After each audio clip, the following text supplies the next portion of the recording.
नमस्कार दोस्तों, एक कमेंट आप लोग का लगातार आ रहा था कि सर खान सर के बारे में कुछ बोलिए, खान सर के सपोर्ट में कुछ बोलिए।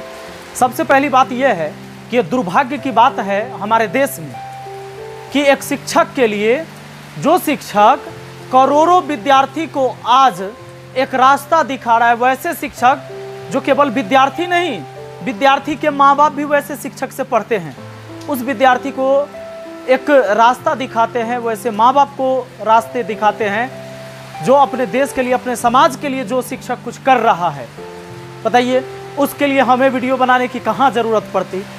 बहुत सारे बच्चे कमेंट कर रहे कि नहीं सर कुछ बोलिए आप।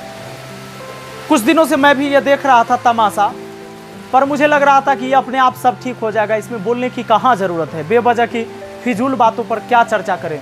और जैसा कि खान सर ने इस चीज़ पर चर्चा नहीं किया था, कल मजबूर होकर एसके झा सर भी वीडियो बनाए और मुझे लगा कि मुझे भी आज कुछ बोलना ही चाहिए, क्योंकि ये बात जो है खासकर राय को पहाड़ बनाने का काम, सबसे पहले तो आलतू फालतू के जो वीडियो बनाते हैं और कुछ न्यूज़ वाले बेवजह के चीज़ें, नाम क्या था, अमित सिंह था, फैजल था, क्या था नहीं था, इतना फालतू काम करे कि कौन जरूरी है, नाम में क्या रखा है। भैया हमारे देश में ना मुसलमानों को भी इज्जत मिलता है, सिख को भी इज्जत मिलता है, ईसाई को भी इज्जत मिलता है, हिंदू को भी इज्जत मिलता है। हमारे देश में ऐसा नहीं कि मुसलमानों को इज्जत नहीं मिलता। अगर ऐसा होता कि मुसलमान सोच के उसको आतंकवादी केवल बोल दिया जाए तो किसी दफ्तर में, किसी कार्यालय में, किसी सरकारी दफ्तर में एपीजे अब्दुल कलाम का भी तस्वीर नहीं लगा हुआ होता। उनकी भी तस्वीर लगी है और लोग उन्हें भी पूजते हैं, क्योंकि यहाँ हिंदू मुसलमान से कोई मतलब नहीं है। हाँ, कुछ लोग हैं जो हिंदू मुसलमान पर राजनीति करते हैं, पर वो 2-4-10% लोगों से क्या होने जाना है, उनसे हमारा देश नहीं चलता है। हमारा देश जो चलता है, जो चलाने वाले हैं, उसमें हिंदू मुसलमान सिख ईसाई सब के मिलकर होता है। और रही बात की अगर खान सर ने कुछ ऐसा बोला जिससे किसी एक खास धर्म को उससे ठेस पहुंचा हो, तो मैं आपको बता दूं कि एक शिक्षक होने के नाते कभी कभी क्या होता है कि हम बच्चों को दिशा दिखाने के चक्कर में, उसको सही चीज़ की पहचान कराने के चक्कर में हम कुछ एग्जाम्पल, उसे कड़ा एग्जाम्पल दे देते हैं, हार्ड, जो लोगों को हो सकता है कि झटका लगता होगा वो चीज़ सुन के। जब मैं बच्चा था, और हो सकता है कि आपको आवाज़ नहीं जा रही होगी, पीछे बहुत तेज़ बारिश हो रही है, मजबूरी है कि हमें इस टाइम ये वीडियो बनाना पड़ रहा है।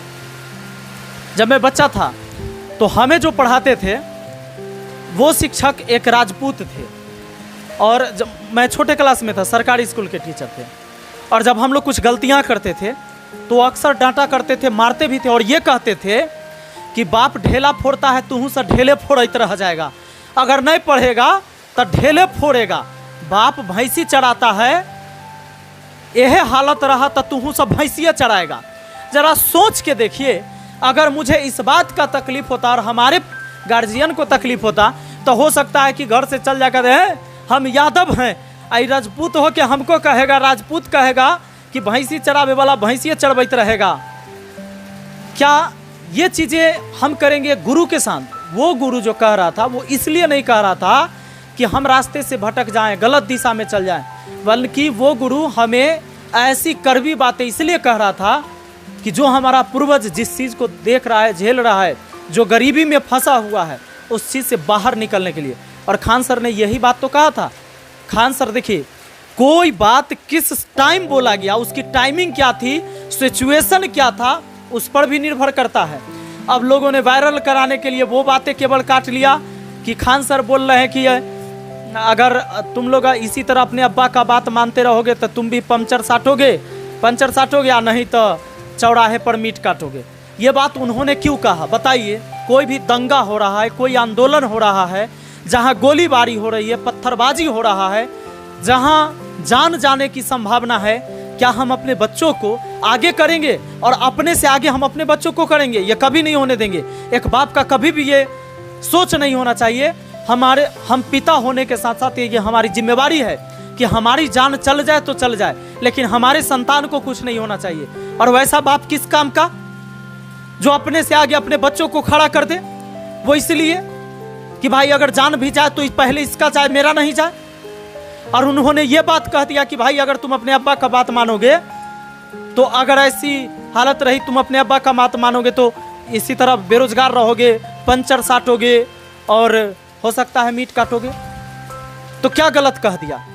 क्या हम पिता होने के नाते हमारा ये दायित्व बनता है कि अगर कहीं भी किसी तरह का, मान लीजिए आप विरोध कर रहे हैं, विरोध कहीं प्रदर्शन हो रहा है, वो भी अपने देश की बात नहीं है, दूसरे देश की बात है, पाकिस्तान के बारे में कुछ बोला जा रहा है, तो यहाँ के लोगों को ज़्यादा तकलीफ नहीं होना चाहिए। हाँ, अगर मानवता आपके अंदर है तो मानवता के नाते भी उन्होंने कुछ गलत नहीं कहा। उन्होंने यही कहा कि बाबू इन सब चीज़ों में मत जाओ। क्या पता है उस बच्चे को, क्या पता है जिसने आज जन्म लिया, जिसको दुनियादारी नहीं पता है, उसको यह भी नहीं पता है कि हिंदू क्या होता है, मुसलमान क्या होता है। हम उसके अंदर जहर भरते हैं और बताइए उस आंदोलन में वो बच्चा जाता है, वो मारा जाएगा। क्या एक माँ बाप का ये जिम्मेवारी होना चाहिए? ये कभी नहीं होना चाहिए। और हम कभी इस चीज़ को कभी नहीं कहेंगे कि भाई हम इसका समर्थन कर रहे हैं। और खान सर, सबसे पहले मैं आपको कहना चाहूँगा कि सर आप इतना डिमोटिवेट मत हो। आप ये क्यों पूछ रहे हैं कि आप लोग बताइए कि हम यूट्यूब छोड़ देंगे, अब नहीं पढ़ाएंगे? आपको करोड़ों लोग, करोड़ों विद्यार्थी और उसके माँ बाप, हिंदुस्तान के एक एक लोग आपको प्यार करता है। इस बात को याद रखिएगा। आपने एक शिक्षकों को पढ़ाना सिखाया है, एक कमजोर से कमजोर विद्यार्थी को रास्ता दिखाया आपने ये साबित किया है कि कोई भी बच्चे कुछ भी समझ सकता है, कुछ भी सीख सकता है। और हमारे देश में आप हमेशा पूजनीय रहेंगे। मैं सबसे पहले खान सर आपको ये भी आगाह करना चाहता हूँ कि हमारे देश में वैसे लोग कुछ ही हैं, वो 10-5% हैं जो हिंदू मुसलमान के नाम पर लड़ाई करवाते हैं और वो हमेशा बदनाम करते हैं। अगर आप उन्हें कुछ कहेंगे तब वो कहेगा कि आप देश के लिए देशद्रोही हो गए। उनका पर्सनल दिक्कत हो रहा है, प्रॉब्लम उसका पर्सनल है और वो आप पर इल्जाम लगाएगा कि ये पूरे देश को दिक्कत हो रहा है इस बात से। ऐसा कहीं नहीं। और आपके सपोर्ट में पूरा देश आपके साथ खड़ा है सर। तो मैं चाहता हूं कि इस बात को आप समझें और सुने। और कहते हैं ना कि हाथी चले बाजार, कुत्ता भूखे हजार, का दिक्कत हो गया। और पत्थर भी सर उसी पेड़ पर मारा जाता है जिसमें ना फल लगे होते हैं, और आप फल वाले वृक्ष हैं, ना कि कांटे वाले। इसलिए निश्चिंत रहिए। और दोस्तों, खान सर के अंदाज में जय हिंद, जय भारत। और इस वीडियो को लाइक करिए, शेयर करिए और हाँ, खान सर को सब लोग सपोर्ट करिए, ठीक है? उनकी हौसला को बढ़ाइए। और हमारे देश के धरोहर हैं खान सर, APJ अब्दुल कलाम जी की तरह हैं और हम चाहते हैं कि उन्हीं की तरह इनका नाम आगे भी बना रहे। और यहाँ कोई ये चीज़ें नहीं है कि मुसलमान है तो इसलिए हो रहा है, हिंदू है तो इसलिए, ऐसा कोनो बात। हम लोग को उससे कुछ लेना ही देना नहीं है। शिक्षक का कोई हिंदू मुसलमान से कोई नाता रिश्ता नहीं। शिक्षक खुद शिक्षक है और शिक्षक जो भी चीज़ें बोलता है, जो भी पढ़ाता है, वो सब के लिए होता है, वो हिंदू मुसलमान कोई भी हो। चलिए, थैंक यू, जय हिंद, जय भारत।